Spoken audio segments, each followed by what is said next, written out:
Pemirsa, jumpa lagi bersama Tabir. Menelisik misteri setiap fenomena yang terjadi. Benarkah narkoba jenis ganja memang dapat digunakan untuk menjaga stamina? Menelusuri rahasia peristiwa yang tak mampu dijangkau nalar dan logika. Kalau ada teori yang mengatakan bahwa selama ini semua informasi tentang dinosaurus sebenarnya tak pernah ada. Tabir hadir setiap Senin sampai Jumat jam 3 sore di Trans TV.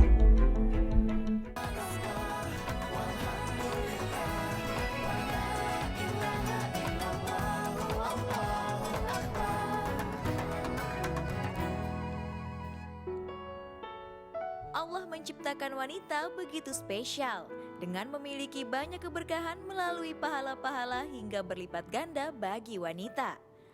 Dengan kedatangan Islam telah memberikan kedudukan mulia bagi para wanita, baik bagi agamanya, hartanya, kehormatannya, akalnya, bahkan hingga jiwanya terjamin dan dilindungi oleh syariat Islam. Tapi apakah benar? Ada satu hal yang tidak bisa dilakukan oleh laki-laki, tetapi bila dilakukan oleh wanita akan mendapat limpahan pahala rahasia yang luar biasa. Pahala seperti apakah itu? Nah, kembali lagi di Islam Itu Indah. Sekarang saya sudah berdiri bersama guru-guru kita ini, ada Habib Muhammad dan juga Ustadz Bendri. Kita lanjut lagi ya untuk pertanyaan-pertanyaan yang berikutnya yang sudah masuk di sosial media Islam Itu Indah. Yang berikutnya dari hamba Allah. Assalamualaikum warahmatullahi wabarakatuh. Ustadz Ustazah, saya mau bertanya, kenapa setiap laki-laki memandang rendah seorang janda? Dan kenapa kebanyakan orang yang mau itu berstatus punya istri? Oh gitu ya. Bagaimana cara menyikapi semua itu Ustadz Ustazah? Ya Allah, emang kenapa sih? Ustadz yang Ustazah mana nih? Ustadz apa Ustazah nih? Ini Ustadz dua-duanya nih. Ustadz Bendri dulu aja yang jawab deh, silakan Ustadz Bendri. Masya Allah, yang pertama adalah tidak semua laki-laki seperti itu. Wih, kenapa bisa begitu? Yang jelas adalah bagaimana Rasulullah SAW sendiri, istri-istrinya itu justru adalah para janda yang lebih banyak. Masya Allah. Hanya satu kan yang perawan. Tapi di sini kita belajar bahwa ternyata bagaimana janda itu memposisikan dirinya juga agar dimuliakan. Sehingga seperti Khadijah dapat gelar At-Tahirah, wanita suci. Kenapa? Karena dia menjaga dirinya, menjaga kesuciannya. Dia tidak melakukan hal-hal yang menghinakan dirinya. Naksir dengan baginda Rasul tapi tidak agresif seperti yang mungkin terjadi sama sebagian wanita. Ya, naksir sama laki-laki, pura-pura jatuhin pulpen, ya salah miss call kan gitu ya, ya atau pura-pura ketabrak dan sebagainya. Bahkan ada yang nitip salam dengan terus terang sampai bilang mau nggak ngelamar Aye kan begitu. Jadi hal-hal seperti itulah bagaimana Rasulullah ya ketika Khadijah misalnya memposisikan dirinya, di beliau justru menjaga kehormatannya sehingga meminta tolong misalnya kepada Nufaisah untuk misalnya menyampaikan kalimat itu dengan cara yang baik. Jadi posisi wanita baik janda maupun perawan yang dijaga adalah bagaimana kesuciannya. Ya seperti misalnya Allah gelari 4 wanita yang terbaik itu mulai dari Maryam, Khadijah termasuk juga Fatimah serta Asia semuanya sebut At-Tahirah. Karena itu penting bagi wanita. Jadi nggak usah down jadi janda. Ustadz Syam aja nungguin janda kayaknya bukan perawan malahan. Tahu. Gitu, Masya Allah. Ya kita lanjut lagi nih. Ke pertanyaan yang berikutnya. Ya, diaminin makanya buat teman-teman. Dari @dimas_prigi. Assalamualaikum warahmatullahi wabarakatuh. Pak Ustadz, saya mau tanya nih. Teman saya ketika sholat wajib ia berdiri tetapi ketika sholat sunnah ba'diyah ia duduk. Itu gimana hukumnya? Ini Habib Muhammad yang jawab nih. Baik, dalam ilmu fikih sholat sunnah, kalau sholat wajib takbiratul ihram berapa saat episode yang lalu tidak boleh takbiratul ihram itu dalam keadaan duduk kalau sholatnya wajib. Akan tetapi kalau sholat sunnah diperbolehkan sholatnya dia duduk. Jadi sunnah diperbolehkan duduk dan juga muttaji'. Jadi sholat sunnah duduk dan muttaji'. Tapi kalau muttaji', tahu muttaji' kan? Berbaring, senderan. Tapi kayak Nempel. tiduran, tapi dada sama kepala, kamu muka menghadap kiblat. Oh. Nah itu, tapi kalau ruku sama sujudnya tetap diharuskan yalzamu julus, itu di dalam kitab Fathul Mu'in. Nah jadi apakah sama? Kalau masalah pahala tentunya berbeda. Buat diperbolehkan, tapi tentunya tidak sama. Dalam kaidah fikih itu dikatakan ats-tsawab ala qadri ta'ab. Banyaknya pahala dalam ibadah, lebih capek dia ibadah, lebih banyak pahalanya. Jadi kalau duduk tentunya separuh pahala daripada berdiri. Kemudian kalau dia itija tentunya seperempat lagi daripada pahalanya orang yang Nah, tapi duduk. saya seneng nih. Ini bagus orang yang nanya nih. Jadi dia nggak seuzon dulu, dia nanya Betul, dulu, betul. tabayun dulu. Dia ada ilmunya nggak nih? Ternyata memang ada ilmunya. Betul, jadi kalaupun sholat sunnah duduk diperbolehkan. Diperbolehkan. Betul. Ini masya Allah ya. Yang nggak boleh lari-lari. Nggak boleh lari. Nanti gimana mau sholatnya masa lari? Ini masya Allah. Terima kasih banyak nih buat jamaah yang sudah mengirimkan pertanyaan. Buat anda yang belum dijawab pertanyaannya, jangan sakit hati dulu ya. Insya Allah di lain kesempatan nanti akan dijawab oleh para guru-guru kita. Terima kasih banyak buat Habib Muhammad, Ustadz Bendri. Boleh duduk kembali, tepuk tangan dong buat guru-guru kita dong. Ini masya Allah. Jamaah. Oh jamaah. Alhamdulillah. Masih semangat Bu? Masih dong. Masih segar? Yuhu. Enggak lemes, enggak ya. Ini Masya Allah. Kita coba kasih kesempatan lagi sama bintang tamu kita nih, Tiwi. Tiwi ada yang mau ditanyain lagi gak? Boleh yuk. Saya penasaran yang tadi Kang Fadil tanyain sama Ustazah Lulung. Oh sama-sama penasaran Sama, kan? Iya. penasaran kan? Penasaran kan? Terus penasarannya apa? Maksudnya yang tadi saya tanyain. Iya, ya itu salah satu amalan yang memang hanya perempuan saja yang bisa melakukannya. Laki-laki tidak bisa, tapi itu ikut didoakan Aminkan oleh, ya? iya didoakan dan diaminkan oleh malaikat-malaikat. Wih Masya Apa Allah. Ustazah? Tuh, udah ada yang ngerayu. Ustazah udah jangan lama-lama, udah jelasin sekarang. Tadi kan iklan. Sekarang nih, tepuk tangan dong Ustazah Lulung. Silakan Ustazah Lulung. Terima kasih Kakak Fadli. Aku terpesona dengan kecantikannya Kakak Tiwi. Makanya aku mau bangun jadinya lama gitu. Jamaah. Oh jamaah. Alhamdulillah ya Allah perempuan tuh enak banget ya subhanallah. Apapun yang dikerjakan kalau memang diikhlas mendapatkan pahala yang sangat luar biasa. Tapi di sini ada ternyata amalan-amalan ya pemirsa Islam Indah yang dimana laki-laki nggak bisa mengikutinya. Ya iyalah. Salah satunya adalah apa? Melahirkan. Apakah laki-laki melahirkan? Tentu saja tidak. Ini adalah mustahil saudara-saudara, ya kan? Rasulullah SAW telah mengarahkan. Berarti ada orang yang mati syahid di kalangan umatku cuma sedikit, benar gak sih? Rasulullah SAW, Allahumma sholli wa sallim wa barik alaih. Bahwasanya di kalanganku, kata Nabi, ada orang mati syahid di jalan Allah itu hanya sedikit. Ada orang yang mati karena taun, tahu gak Bu taun? Penyakit menular. Ya menular, ya kan kadang-kadang kan kita kalau nengokin orang sakit takut ntar nular gitu. Ada juga orang yang terkena penyakit itu syahid karena orang yang mati tenggelam. Ada juga orang yang mati syahid karena dia sakit perut. Ada juga orang yang mati syahid, wanita yang meninggal atau wafat karena nifas. Tahu gak nifas? Karena habis melahirkan. Dia nih wanita yang habis melahirkan akan ditarik oleh anaknya menuju surga dengan tali pusernya. Masya Allah. Hadis riwayat Ahmad dalam kitab musnadnya. Jadi ternyata melahirkan itu bukan hanya sekedar ibadah. Tapi pahalanya subhanallah. Jika kita ini mendapatkan anak dan kita ikhlas. Dia akan menarik kita ke dalam surga Ibu. Mau gak Bu ditarik ke dalam surga Bu? Masa kalau surga ditarik-tarik sih? Ada. Karena ada orang yang tidak mau juga hamil. Gak mau yang namanya menyusui. Takut badannya berubah. Dari langsing jadi langsung dia gak mau. Itu. Makanya ada orang-orang yang tidak mau memiliki anak. Padahal pahala melahirkan, pahala nifas tadi dapat menuntun kita untuk masuk ke dalam surganya Allah. Dan yang kedua, mau tahu aja nggak Bu? Apa mau tahu banget? Nih ibu-ibu CCM ya, cantik-cantik mengantuk. Nggak jadi cantik kalau ngantuk Bu. Yang kedua adalah pahala menyusui. Bayangin kalau kata lagu, kau mengandung, melahirkan, menyusui, kapok. Besok mengandung lagi, melahirkan lagi, menyusui lagi. Anaknya 7. Ibu-ibu tuh ya yang namanya hamil, tobatnya tobat sambel. Kepedesan lagi. Jadi pengen ngerujak ya. Pahala menyusui apa? Dalam surat Al-Baqarah ya dinyatakan ayat 233. Wal walidatu yurdina auladihinna haulaini kamilaini. Pahala menyusui itu adalah ketika seorang ibu mau menyusui anaknya selama 2 tahun berturut-turut. Kenapa ibu menyusui sangat berpahala? Ya iyalah kita biasa tidur nyenyak, anaknya nangis. Akhirnya kita bangun, kudu menyusui dia.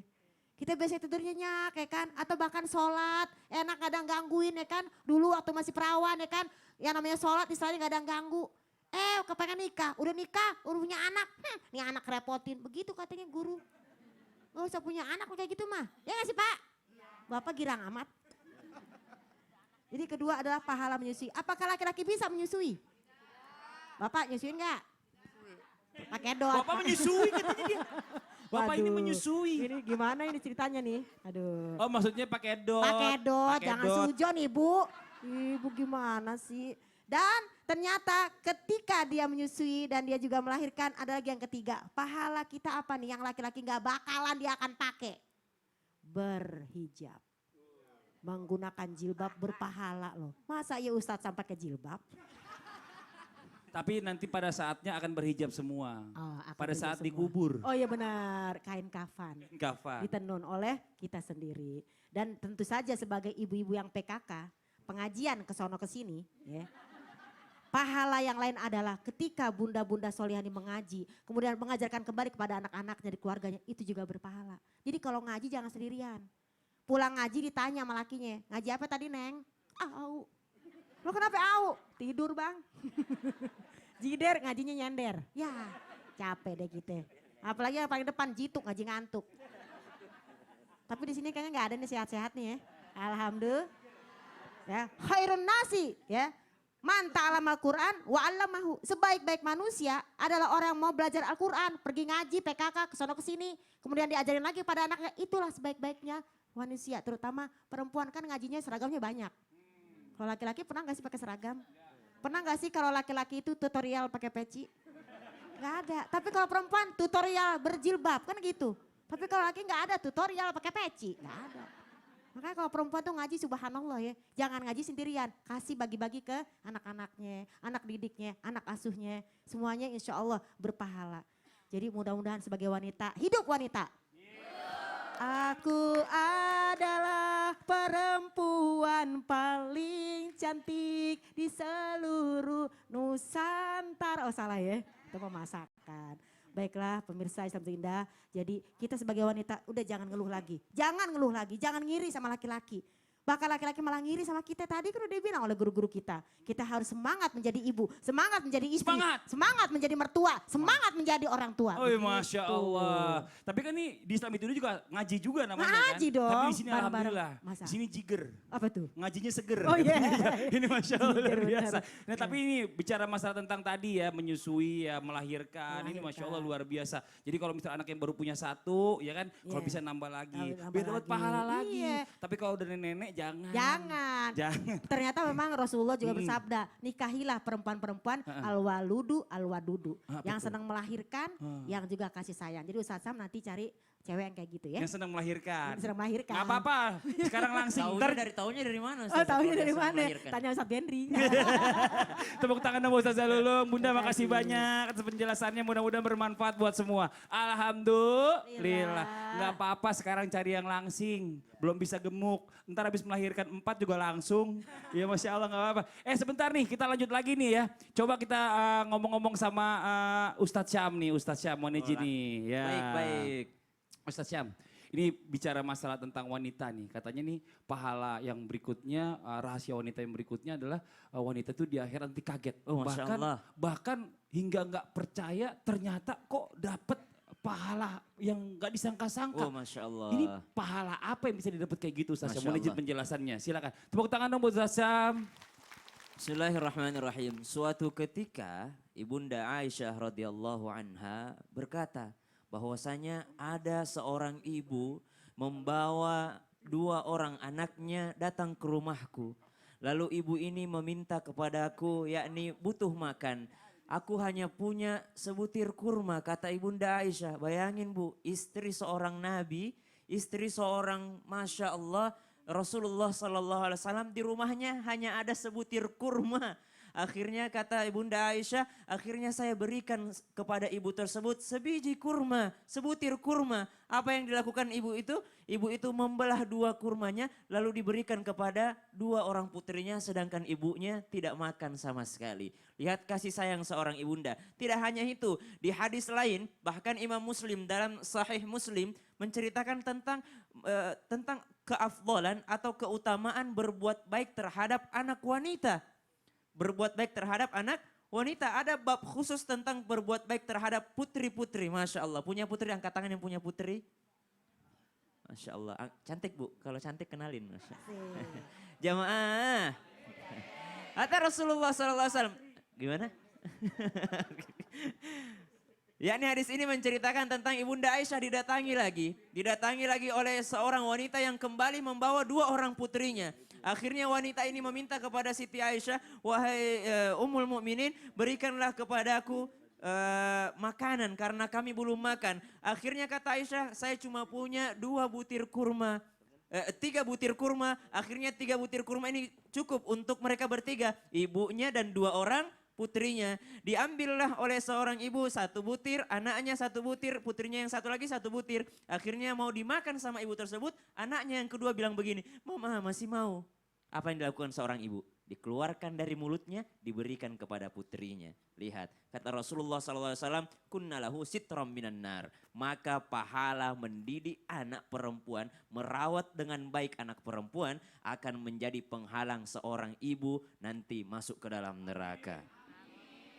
Itu kalau anak perempuan. Maka terima kasih kepada seluruh ibunda dimanapun kalian berada. Bahwasanya kami selalu mendoakan semoga kita semua berkumpul di surganya Allah Subhanahu wa ta'ala.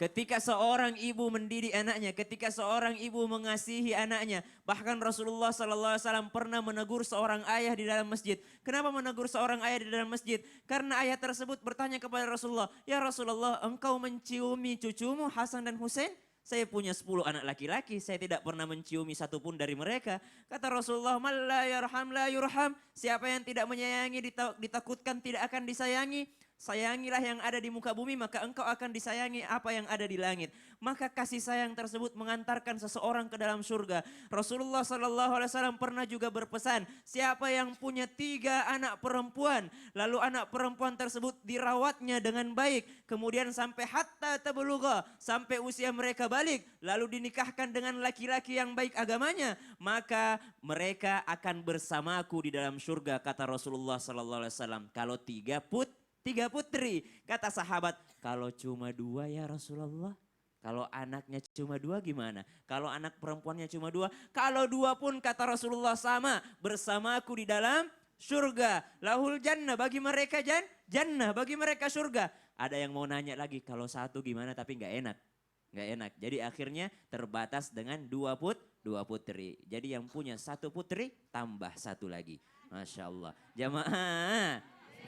Tapi seandainya ada yang bertanya bahwasanya bagaimana kalau dengan 1 putri, maka pasti Rasulullah akan menjawab begitupun dengan 1 putri kalau dididik dengan baik. Maka pendidikan seorang ibu tidak pernah didapatkan pahalanya. Bukankah pernah kita dengar istilah Madrasatul Ula? Seorang ibu adalah sekolah pertama bagi anak-anaknya. Kenapa? Dari sanalah pahala-pahala yang nanti kaget di akhirat. Ya Allah, kok aku bisa dapat mahkota seperti ini? Kok aku bisa dapat jubah seperti ini? Aku menjadi pusat perhatian di padang mahsyar ini ya Allah. Ini ada apa ini? Ternyata karena anaknya menghafal Al-Quran. Ternyata karena anaknya di sekolah baca Quran. Kenapa engkau hafal Quran sedangkan teman-temanmu tidak? Saya sangat ingin nanti di hari kiamat orang tuaku di dunia aku telah diberikan segalanya. Aku minta apa ayahku sana mencarikan untukku. Ibuku memberikan untukku. Aku ingin ketika di hari kiamat kelak ibundaku memakai mahkota yang ibunda yang lain akan iri kepadanya. Maka ada nanti seorang ibu yang kaget melihat dirinya di hari kiamat memakai pakaian yang sangat luar biasa indahnya, mewahnya. Ternyata dari mana?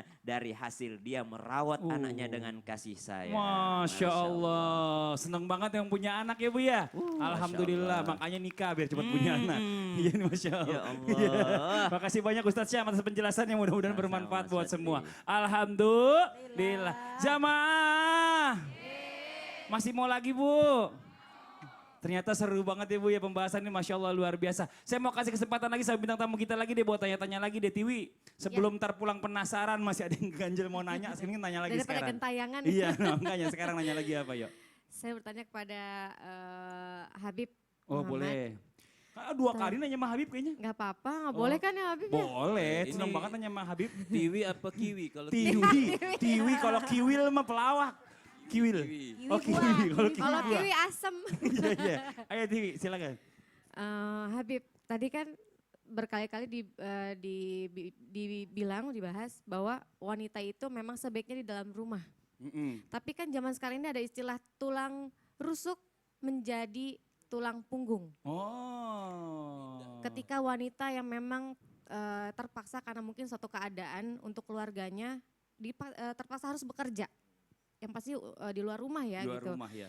Nah itu bagaimana, apakah akan mendapat pahala yang besar pula dari Allah gitu? Itu mungkin apakah jadi satu rahasia pahala Allah yang berikan untuk wanita ya? Ketika wanita memang terpaksa bekerja di luar rumah untuk keluarganya gitu. Nah ini Masya Allah, karena bukan tulang rusuk lagi nih, udah jadi tulang punggung wanitanya. Iya. Karena harus Tulang bantu iga, suami tulang ya. iga ya. Atau mungkin suaminya udah nggak ada gitu ya Iya. kan, ini Masya Allah ya. Iya. Langsung aja penjelasannya Habib Muhammad, mohon izin waktunya. Tepuk tangan sekali lagi dong buat Habib. Bismillahirrahmanirrahim. Kalau dikatakan nafkah ini tetap dikatakan wajib bagi laki-laki. Kalau memang itu sudah berkeluarga, suami istri, maka dengan sangat besar pahala yang diberikan oleh Allah Subhanahu wa taala, siapapun itu, baik itu laki-laki atau perempuan. Di dalam suatu kitab itu dikatakan apakah diperbolehkan perempuan mencari nafkah buat keluarganya, maka dikatakan sangat diperbolehkan tapi dengan syarat-syarat tertentu. Misalnya kerjaan yang dilakukan harus halal. Kemudian dia tidak boleh tabarruj. Tabarruj itu apa ya? Bahasa Indonesia yang enak, tabarruj itu menor lah. Ya. Menor, ganjen gitu lah. Ya, artinya bisa menimbulkan syahwat atau menimbulkan fitnah. Adapun pahala yang diberikan oleh Allah Subhanahu wa taala kepada orang yang mencari nafkah untuk keluarganya, maka setiap yang dia lakukan untuk keluarganya mendapatkan nilai sedekah dari Allah Subhanahu wa taala. Bahkan orang-orang yang mencari nafkah buat keluarganya, baik laki-laki atau perempuan, dan sebelumnya sangat hebat orang kalau ditinggal meninggal misalnya. Ditinggal meninggal suaminya, ya. Kan perempuan kalau ditinggal meninggal suaminya tidak boleh keluar rumah 3 bulan, sekitar 3 bulan 10 hari, 3 kali tuhur lah ya, atau 4 kali ya, 3 bulan 10 hari. Tapi bagaimana dia punya anak misalnya, dia punya anak atau dia punya keluarga yang harus dia tanggung, apakah tetap tidak boleh keluar rumah kalau setelah meninggal suaminya? Maka ulama mengatakan boleh lil hajah.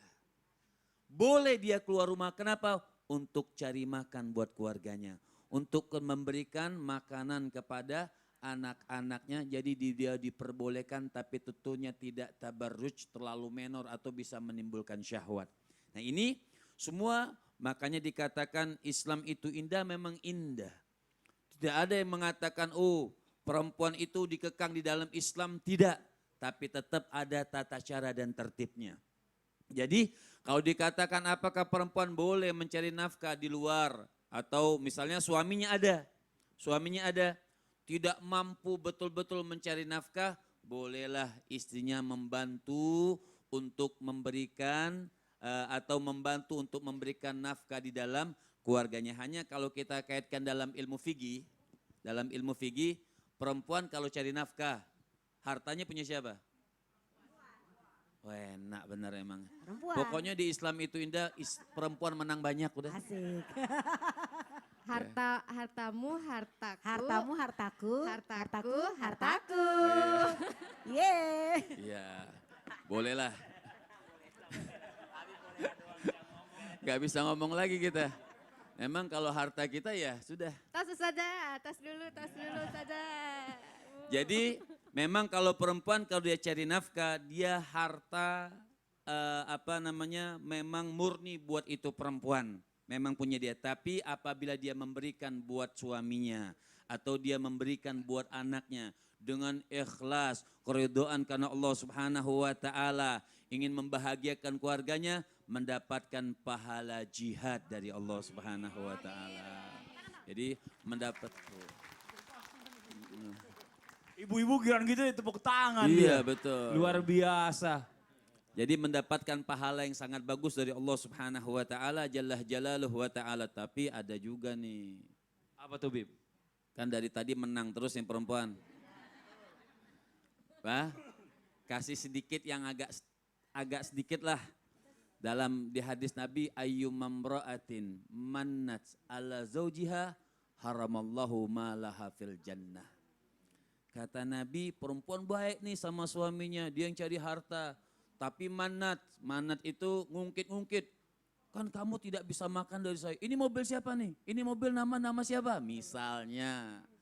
Itu kata Nabi, perempuan yang seperti ini Allah haramkan apa yang ada di dalam syurga. Tadi tepuk tangan, sekarang i. Oh, giliran gak enak aja giliran enak tepuk tangan, ini Masya Allah. Makanya. Tapi ibu-ibu curang. Kenapa tuh? Arisannya banyak. Betul. Minta duitnya sama siapa Bu?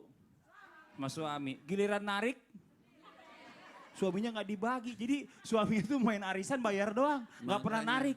Iya ini Masya Kang Allah. Fadli, Hah? kan hartamu, hartaku. Ya Allah, astagfirullahaladzim. Makasih ya. Nasib suami zaman Udah sekarang. terima aja lah ya. Daripada ntar gak dikasih pulang. Tepuk tangan dong buat Habib Muhammad. Masya Allah. Jazakallah khair Habib. Mudah-mudahan bermanfaat buat semua. Alhamdulillah. Jamaah. Ini bahasan hari ini bikin laki-laki ngilu ya Bu ya. Kayaknya deg-degan gitu. Kayaknya perempuan enak banget gitu loh. Gila gak enak laki-laki. Ini Masya Allah. Saya mau lanjut lagi nih ya. Wanita yang luar biasa sampai luar biasa. Apa benar katanya wanita itu lebih mudah masuk surga dari laki-laki. Bahkan beda jaraknya masuk surga laki-laki dengan perempuan itu sampai beberapa ratus tahun. Ini Ustadz Bendri, ini bener gak sih kayak gini?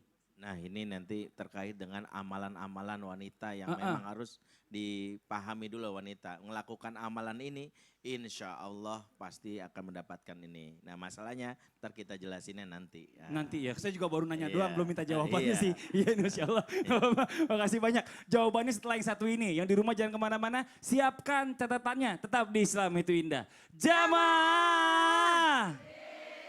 Oh jamaah!